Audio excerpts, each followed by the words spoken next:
Excellent. Well, thanks, Mary, and Father John Patrick and I are going to kind of riff off each other a little bit here. And a good reminder right there at the end, we're all chat with guys who are discerning and kind of wrestling with, feel kind of called to marriage, but also called to priesthood, religious life, and so try and get them to see what is sacrificial, but at the same time brings joy and peace, and i.e. we want folks who are called to marriage to really head toward it, not so much for what I get out of it, but kind of for the other, trusting, of course, that my spouse has the same disposition, so they're giving to me, and similarly with priesthood or religious life, that kind of laying down my life for the church, but also receiving quite a bit from the church as well, and trusting in that, and that the motive isn't so much for what I get out of it, but of course what I'm giving, trusting, of course, the Lord will be quite generous in what I receive.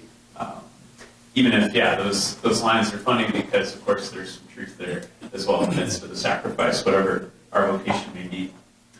So in terms of chatting about kind of a vocation promotion in the family, going to, similar to our previous two talks, just share a little bit about almost kind of the reality, perhaps. Not so much that our families face. I think we've touched on that already this morning in terms of just kind of some notes about the wider culture. I'm going to speak more from the vocation director standpoint, just things that I've encountered, as well as a couple examples from my family, as well as Father Lou Cunningham's family, and then I'm going to hand it over to Father John Patrick to share maybe some other anecdotes, as well as from his perspective as pastor. And the question I texted you was really answer the question for us, gosh, it would be really nice if the families in my parish to promote vocations would, So we'll see what you came up with there, but kind of pressure is on.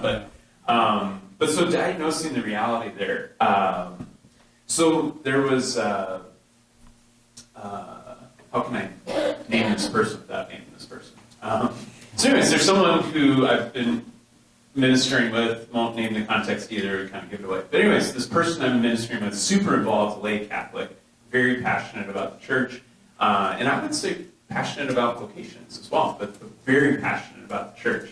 And so I asked him in this setting that he's kind of working with youth and young adults, I was like, hey, just out of curiosity, were there any of the men who kind of stood out as possibly having a call to priesthood or religious life, any of the young women who stood out, possibly have a call to priesthood or religious life? And he mentioned, gosh, Father, gotta be honest here, I wasn't even thinking about that. And so, it was one thing that was just very highlighted for me. Here's someone he's very devout. I cannot overemphasize that. That's not possible. He's very devout. But a lot of our even very devout folks don't have kind of that same mindset we have in this room of just kind of having a sense of almost looking out for potential priests and religious. And I would say that, and he's raising a family himself, and so even, some of our devout kind of parents may not even kind of be looking for, gosh, what sort of signs may be in my own family, let alone in those families around ours.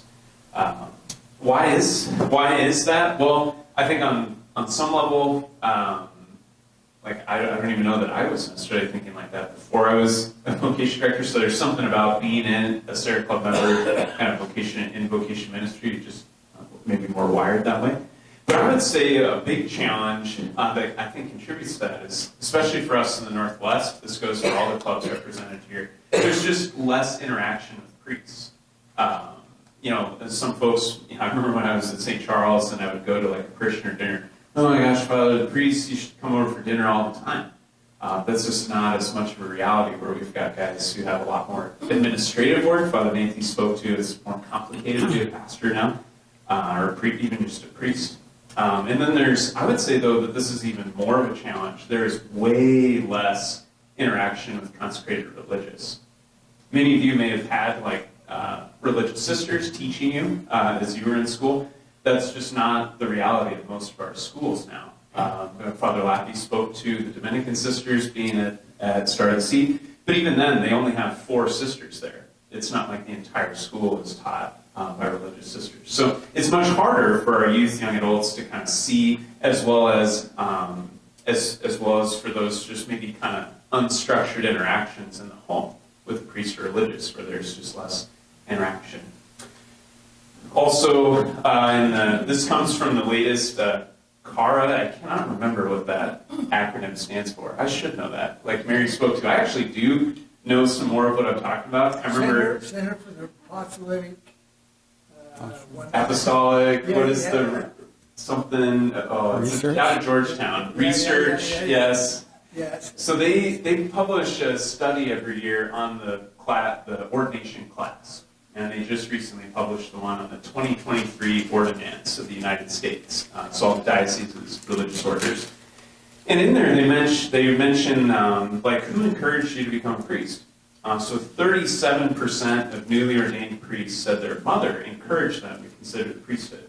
That's a little encouraging. But that also means 63% were not encouraged by their mother to become a priest, or to consider priesthood, I'm sorry. And then 29% said their father encouraged them to consider it. Which, yeah, not bad. But that also means 71% of priests who were ordained this last year were not encouraged to consider priesthood by their dad.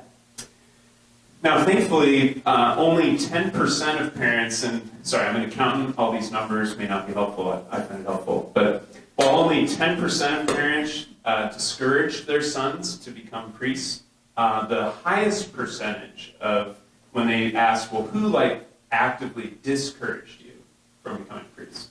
So what we find is that parents aren't really encouraging or discouraging. They're by and large not really mentioning it at all. But then the highest percentage of folks to discourage future priests were other family members. Now that was only 21% of ordinance, thankfully.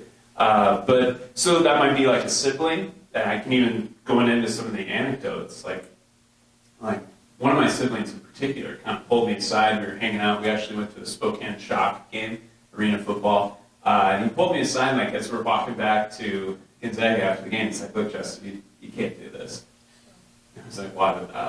I'm still discerning. It's like, no, Justin, no. But and we had a really good conversation. But let's just say he wasn't exactly enthused about me potentially becoming a priest. In my case, I wouldn't say my parents encouraged me or discouraged me. And when my mom got asked, how did you do it? Someone apparently came up to her and asked her that at St. Brendan's. How did you make a priest? She just kind of was like, I actually don't know that she said anything. But what I would kind of fill in there is that I always had opportunities to engage the faith. So we were, and I think looking back, we would admit we were too sports focused as a family. But even so, in the midst of all the travels, some of you here from the Tri-Cities, every year we played in the Sagebrush tournament, and we got to know some of the Tri-Cities Catholic churches, because you're in the Tri-Cities, you either go to Mass there, or, good luck. Or we'd go to church in our shin guards, not necessarily the best look, but again, our parents made it very clear, this is a priority. We can do both, but you have to do this. But then also when I wanted the car keys to go to adoration, adoration was not part of our family in terms of just kind of family routine. But when I would want the car keys to go to adoration, it wasn't sorry, Justin, no. Always had the opportunity to drive to the St. Elizabeth. Those of you from St. Elizabeth. So I would go there on Monday nights when I was a senior in high school, which was a big part of my own vocation journey. So, and then I mentioned Father Lou. So his mom, Peggy, got asked the same question. How did you make a priest? And she actually did have a response. Her response was, we brought him to Mass.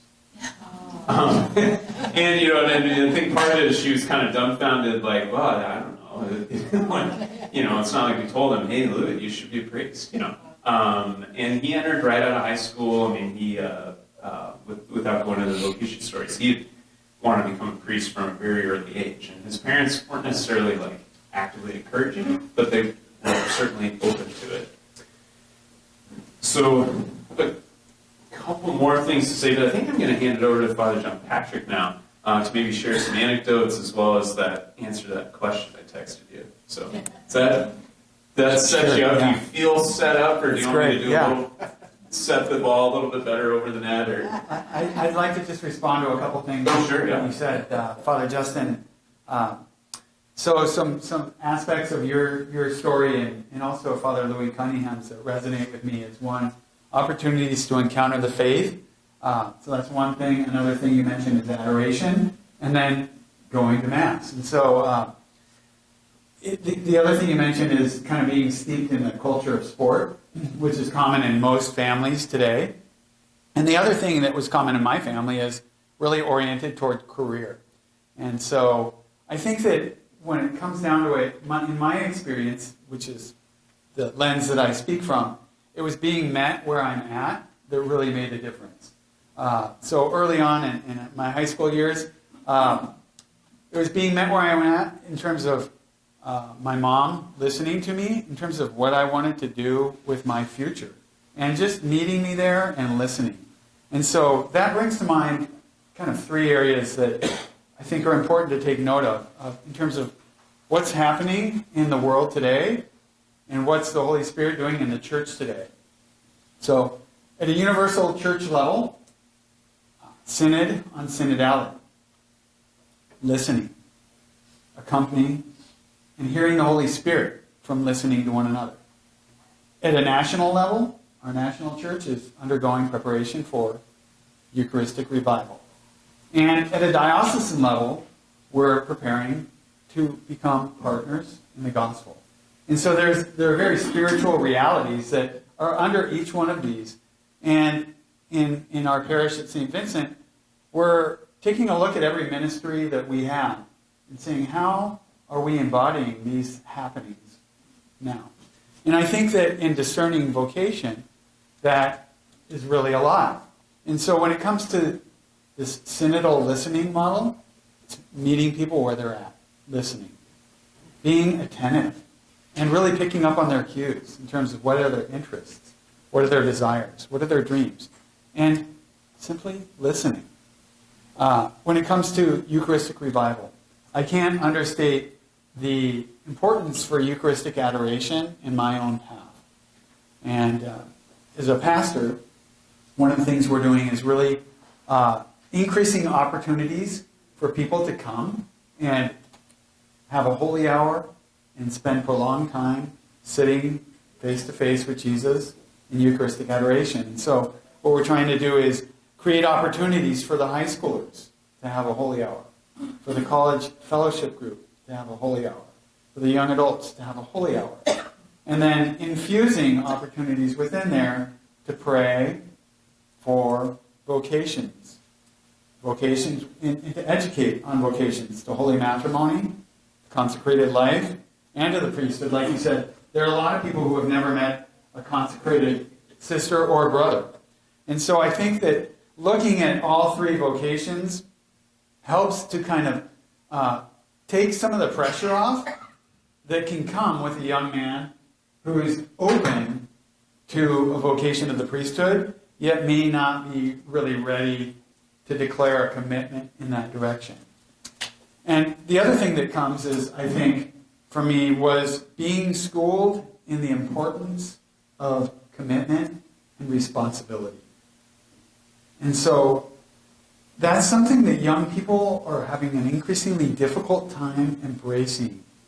Yet, if someone can be formed in the importance of commitment and relate that to any one of those three vocations, then the Holy Spirit can work through their life, can speak through their life, and draw them forward to ultimately express what their deepest desire is in terms of vocation, whether it is matrimony, consecrated life, or the Eucharistic blessing of becoming a priest. So that's kind of where I'm coming from. But in terms of family life, I really think listening and creating opportunities for Mass and for adoration were the areas that I experienced the most profound kind of stepwise sequential change. I might also say to realize that young people go through crises in life. And again, it comes to listening. For me, it was going through the crisis of who am I? What am I going to do with my life? I've been let down by multiple disappointments in the paths that I was pursuing.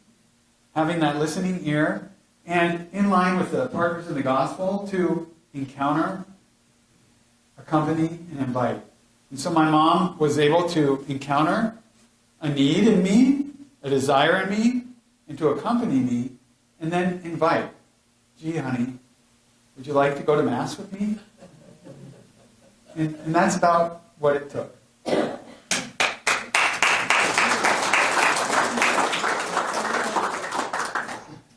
Just a couple other thoughts on, well, I guess 3. So one, and classic, I'm getting better at this role, but there's still a lot to learn. Thankfully, Kathleen fills in a lot of the gaps, so ideally I would have brought posters, prayer cards. I, of course, neglected to do so. So she grabbed that this morning as she was on her way to Mount Angel. Also should have brought some copies of this. This is a trifold by the Vocations, or I guess quadfold, called 7 Ways Families Can Foster Vocations. So there's just kind of some helpful tips in there in hindsight, so we may even kind of ship some of those out to you guys. But I guess the kind of a major point it makes is like have an open attitude. And I would say that would be the major takeaway from this talk, hopefully, is I would to second encourage. that. Yeah, I would ditto that. Yeah, just encouraging our families to have an open attitude, to even maybe pose the question of like, hey, I saw this youth young adult, you might have called priest or religious life. Maybe even I might invite him or her to think about it, but I might also ask the parents, how would you feel if your son was suddenly like, I want to go to seminary? Because that can be quite a journey for parents. I would even speak to my own parents. It was quite a journey for them. There was a sacrifice for them too, because they had this idea of me raising kids. So there was also sacrifice for them, even though they weren't obviously called priesthood or religious life, but it's a sacrifice for parents as well. And so anyways, encouraging that open attitude. And then 2 examples, just again, quick ones. One, I remember this, I was preaching on vocations at some parish in the Archdiocese. Can't remember which one. But anyways, this parent came up to me and was like, Father, I invite my kids to consider priesthood and religious life. Great. I was kind of stunned, and I wish I would have had more, like, oh, here's some other thoughts. I was just kind of so blown away. So anyways, maybe an encouragement to our families is to, ideally that would be something to hear a little more commonly. Is, again, that open attitude. It's not so much like, hey, I'm going to drive you to the seminary and drop you off for a week. That might be like the hard sell. But maybe more, again, that open attitude of just inviting them, hey, have you ever thought about it? So again, that was just a neat witness of one of our lay faithful. Another one is from this woman who reached out who's like, man, my daughter is really interested in religious life. Like, I don't even know where to start. And she just like sent us an email. I was like, pretty impressive. But again, like you were speaking to, Father John Patrick, again, she had heard her daughter talk about, I kind of want to be a sister. And so it was like, okay, well, maybe I can do something about that. So again, to me, that was a witness too, from our lay faithful of again, listening to those desires, but then also taking that somewhat active role of, well, how can I respond? We're trying to come up with something,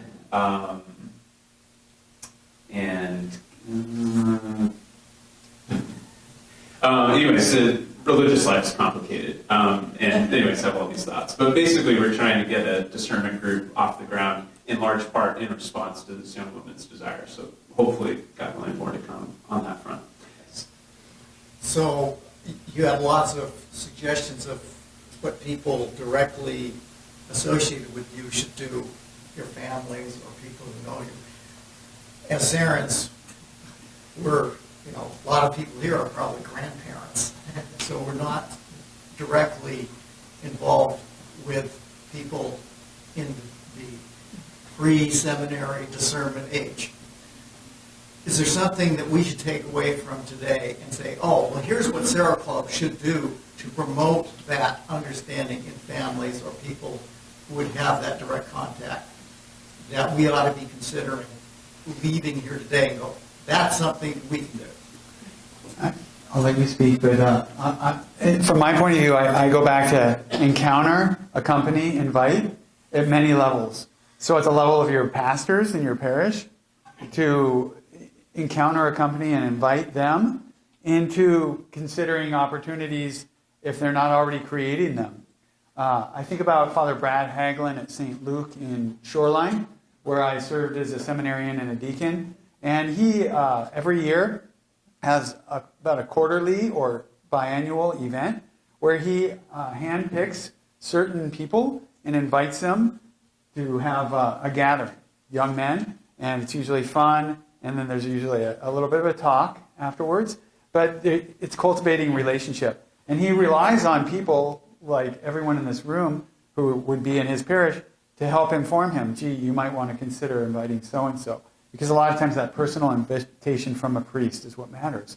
But and a priest has a pretty good sense, but all eyes and ears help.